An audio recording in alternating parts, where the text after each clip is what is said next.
You ready, Jen? Hi, everybody. Welcome to Thrive Thursday. I am Jill Bakke. I am here with Jen Fredericks and Lori Kuhn. And we're going to talk about Jen's article today called What Remains. And it's just a beautiful piece about inner truth and love. And Jen, would you give us an overview and tell us a little bit about where you're coming from on this article? Sure. The first time I heard inner truth, I was very overwhelmed. It felt very big to figure out what that meant for me. It felt very sacred. It felt very, I don't know, inner truthy. And so when I was thinking about my article this week, I'm coming from a place of abundance, yet a place where life is being hard for me right now. And it's being hard in health situations, and it's being hard for people that I love. And what I've realized now that I have been able to discover my inner truth is that even with all of that going on, when I have a grounded connectedness to my inner truth, which I know to be love, I've got this. They've got this. We've got this. Life can be hard and wondrous and glorious and tedious, and it's a privilege, and it's being human. So that's kind of where I came from, and where I started to think back how I actually came to my place of knowing my inner truth. And when I hear, this is so terrible, because when I hear the word love in my head, I mean, I always have a soundtrack playing in my head anyway. And lately, the song that's been playing in my head when I think of love is the Beatles song, All You Need Is Love.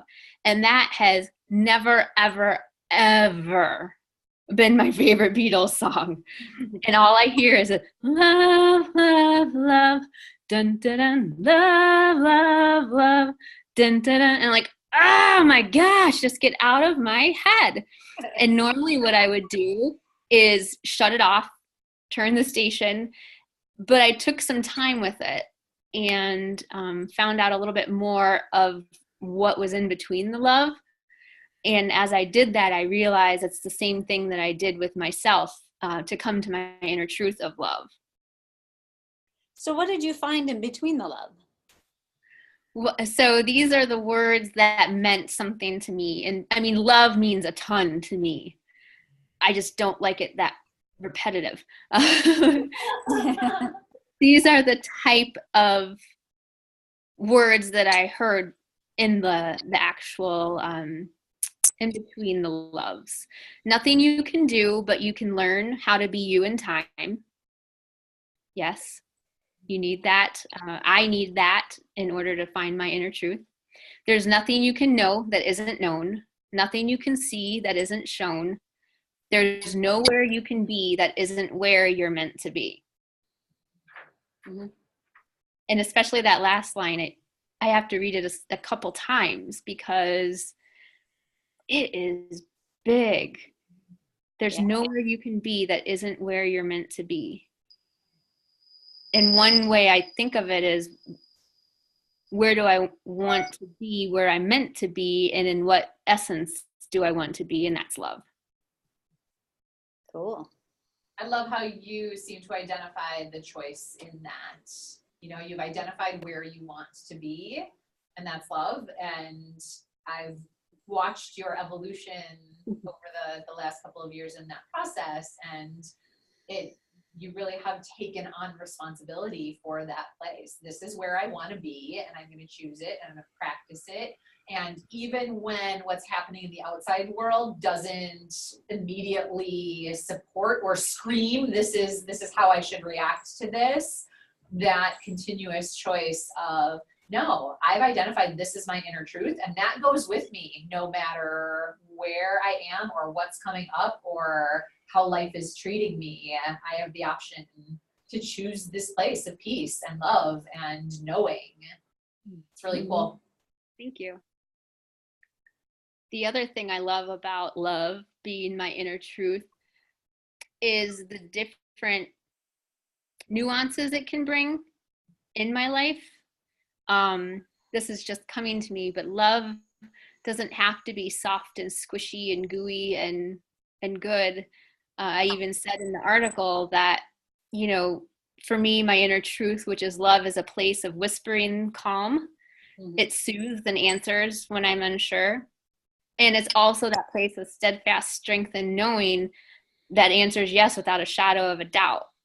And being supported by the inner truth of love in both of those nuances helps me move forward in all parts of my life.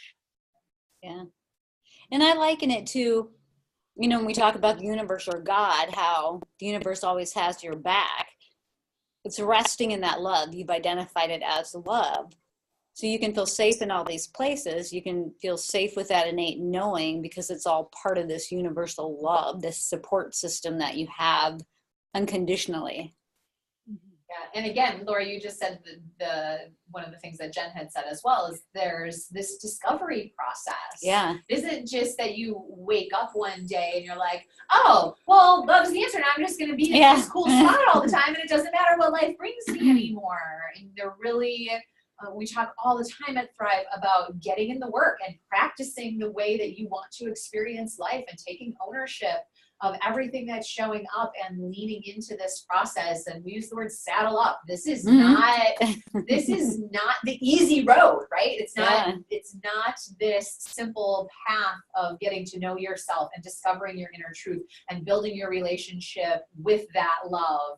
It is messy, gory, tear-filled journey work. And yet what we've discovered, having taken on that work and loved each other while we're going through it, is the value of it. And to be able to sit in life circumstances and take a deep breath and connect to that love that lives within you, no matter what kind of chaos is going on around you.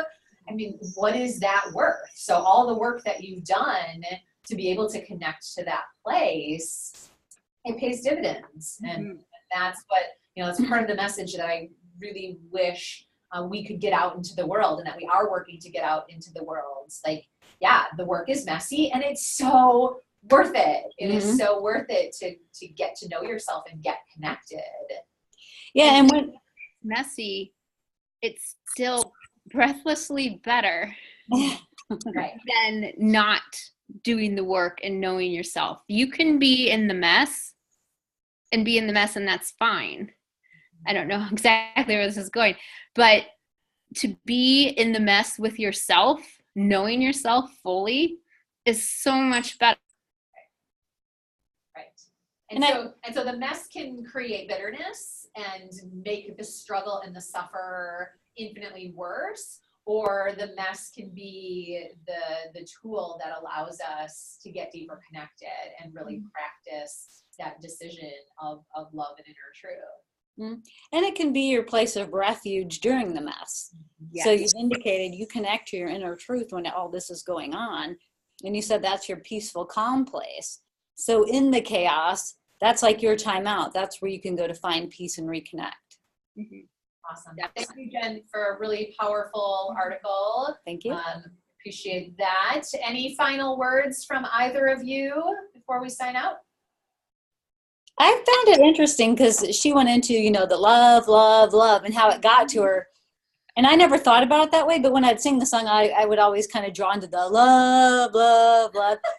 But so I like that you took the pause to see, why am I responding to love that way and what does it mean for me? So I just think it's really cool how you went through that process.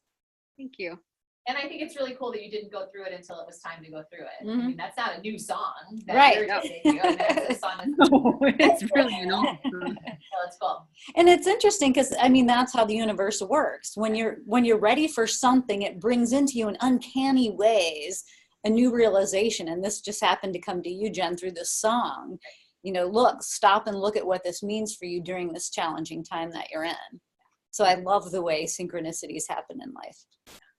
Awesome. Thank you, ladies. Those of you that are watching today and are wondering, how do I get into the work? Like, there's only a billion books that are written on personal development and self-help and spiritual development and all of that stuff. And we would love nothing more than to be a part of your journey and your process. We very confidently can walk alongside you because we're doing the work too. We've been doing it and we are ready to help you with what we're learning and find that inner truth for yourself.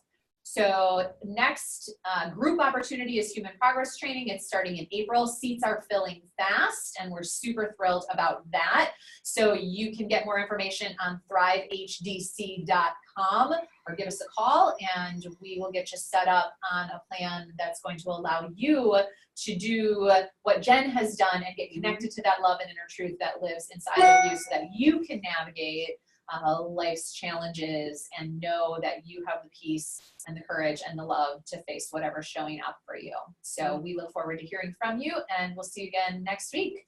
Bye. Bye.